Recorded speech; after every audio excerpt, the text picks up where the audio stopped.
Hey guys, Paul here. So today I wanted to talk about Yu-Gi-Oh! And drafting because I have noticed a lot more people talking about this. I feel like there's a bit of a shift in perception around draft formats and draft play in Yu-Gi-Oh! And why we don't seem to really get that now, but why it seems like something a lot of people want.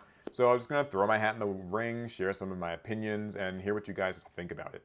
So drafting is something that a lot of major trading card games have had and or still have, right? Magic the Gathering still got it, but basically, the idea of getting a bunch of packs, right?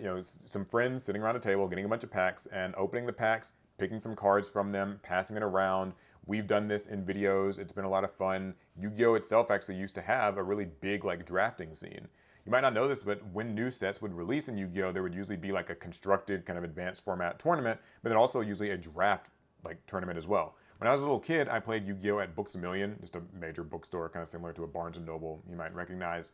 And obviously, I was really young, but I would try to play Yu-Gi-Oh every Saturday that my parents would take me, and they would do draft tournaments. And even though I didn't really know exactly what was going on because I was like 7, it was fun, right? Like you got given a bunch of packs and you opened them and like made a deck with them, and like what could be more fun than that?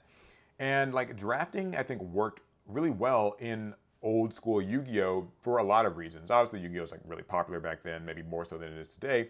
But I think it's because Yu-Gi-Oh is still finding its identity as a game. So in a lot of those early sets, that's where some of the key core staple cards were released. Your Axe of Despairs, your Snatch Steals, your Heavy Storms and MSTs, Book of Moon, Ring of Destruction, Solemn Judgment, Call the Haunted, even like some of the iconic generic monsters like a Jinzo, for instance, or Summon Skull would be like a good card to draft. And it worked really well. Meanwhile, though, when you fast forward, I think Yu-Gi-Oh products kind of took a bit of a different angle. Yu-Gi-Oh became more archetype based starting in GX. As a quick aside, actually, you can see this in our Rare Hunters and Slifer Slackers series over on the Team APS main channel. When we played Rare Hunters, we had a really great time because it was fun kind of experiencing the game as it like changed throughout the years and getting those new staples and adding them to our decks. And our decks felt distinct and like kind of they were based on our tastes and preferences and our sort of expressiveness as duelists. But it got a little bit harder when we did Slifer Slackers because we noticed, okay, the GX sets are trying to go for this more archetype-centric thing. And that's actually, for those who are wondering, why we kind of halted that series and put it on hiatus, was because it was getting kind of tougher to build the decks from just like a single box. You couldn't really commit to an archetype. And that's sort of the downfall of draft in a way in Yu-Gi-Oh! Is because like in draft, you can't really guarantee that you'll get a lot of like a cards for a specific archetype, right? Like in old school Yu-Gi-Oh, getting an Exiled Force or a DD Warrior Lady or Giant Rat and Mystic Tomato, you can make that work. But if you only get like 2 random Dark World cards, that's not really enough to like commit to a Dark World strategy. Or if you get hero monsters but you don't get any of their fusions, or like you don't get E-Call or something, then you can't really put that together as a strategy. And so I think that's kind of where you would see Yu-Gi-Oh fall off a bit from like a draftable thing. Now, if you move forward a bit in time, they did do the Yu-Gi-Oh! Battle Pack system. And I think these were genius, but a little bit like underappreciated in their lifetime. So you get Battle Pack 1, Epic Dawn, and that was the first Battle Pack Konami made. A pretty well-made set. It included some fun like banned cards at the time that were like older, like Feather Duster and Raigeki and like Pot of Greed and stuff are in those early Battle Packs. But they actually made it from the ground up for drafting. So each pack would have like specific slots in the pack dedicated to like, okay, the first 3 slots will be like basic level 4 type of monster. The next 2 slots would be like spell and trap cards that like change attack and defense. And then the last type of slot might be like, a boss monster, something like that. They kind of had a structure and like, foundation to it to where if you were trying to draft this, sit around a table with friends and draft it, everybody would get a good, fair pool of cards to pick from. And, again, it wasn't like archetype based, it was just good cards deck, and like it worked really well. Again, we have made videos on this. These are really well designed. I think they're genius. Then they made Battle Pack 2, War of the Giants, and that was fun because they kind of gave it a theme where it was more about like high level monsters, the giants. So most of the low level monsters in the set didn't really have great stats, but they had effects that were more about like replicating themselves or living long enough to be tributed. And so it was really more of a like, battle with your 1 tribute, 2 tribute monsters. And I thought that was a really, really cool theme. They even released sort of an expansion to it when they did like Battle Pack 2 Round 2, which added some more like spell and trap cards to the mix because I think the original run of it did not have quite enough like spell trap removal and things like that. So they were able to correct it. And when you play with them together, they make for a really, really great draft pool. Then there's Battle Pack 3, where it was Monster League, and the theme there was all monsters were considered all types. And that is so much fun because it means that like suddenly you can actually like use reinforcement of the army to get any type of monster, not just a warrior. Or you can use like golden flying fish, which normally makes you tribute like a fish monster, to pop a card. It works with any type of monster. And so there's just a lot of really fun strategies that develop from there. Unfortunately, though, a lot of the battle packs did not sell super well. They were not super popular or very well received at the time. I don't think people hated them, to be clear, but I do think that like people just at the time viewed Yu-Gi-Oh differently. They like were probably enjoying the current like format, and so it didn't feel like a battle pack really was like needed. Like, why do I want to play these old cards? That's not cool. People kind of liked, wind-ups and Inzectors and Dino Rabbit and Mermails and Firefist at the time. Like, those were fun decks. I don't think people had major, negative opinions about the game like maybe they do today. So I think battle packs came out but did not sell well, and so Konami kind of like shifted away from them. One thing that probably didn't do them too many favors was I remember with the original battle pack, they made it where like at YCS events, at the top cut, like if you made top cut, you had to then switch to battle packs. And I think that's cool because it's like, okay, everybody kind of gets a fair shot at this. It's not just about who had the most money and just the best cards, but rather who can, prove their might as a duelist in a more like tactical way. Like, can you be flexible and make a deck on the fly with stuff that's drafted, right? Can you still like win under those conditions?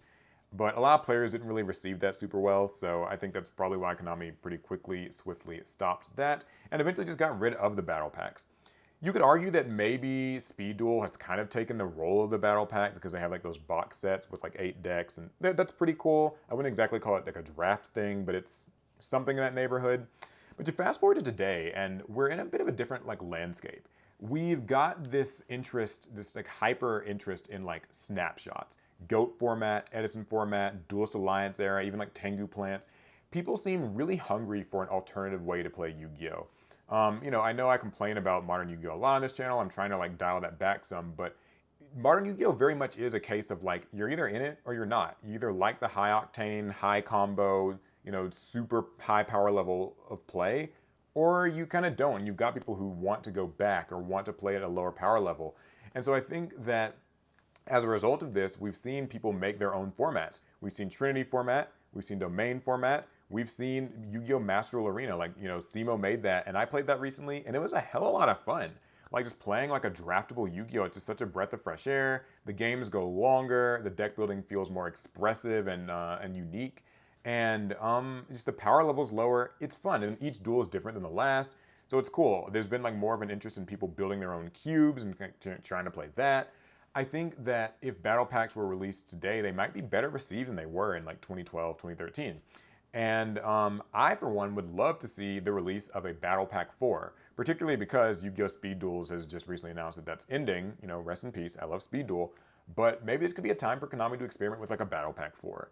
I think there's more interest in it. The card pool's a lot bigger, and you could continue with the themes. Something I always thought would be really cool would be like doing a Synchro-based Battle Pack, or an Xyz-based Battle Pack, or a Pendulum, or a Link, or a Fusion-based Battle Pack. It kind of reminds me of like, the Fusion festivals and things like that in Master Duel, where, you would be able to basically like curate this pack where it's got Link monsters, but you're able, like, Konami could like kind of make the power level where they want it to be. So it's only Link monsters, and maybe you don't have all the busted ones. Maybe you only have like some of the decent ones, or you can kind of control like engines that like allow for too much like raw, like warm bodies to be spammed into links and stuff. Yeah, like you could do something and like make that really balanced and fun.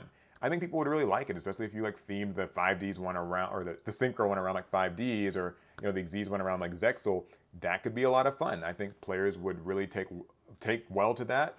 And there's other ideas too. I mean, like with draft, I think modern Yu-Gi-Oh! Just can't do it because the average set, like imagine trying to just draft with Infinite Forbidden or Legacy of Destruction.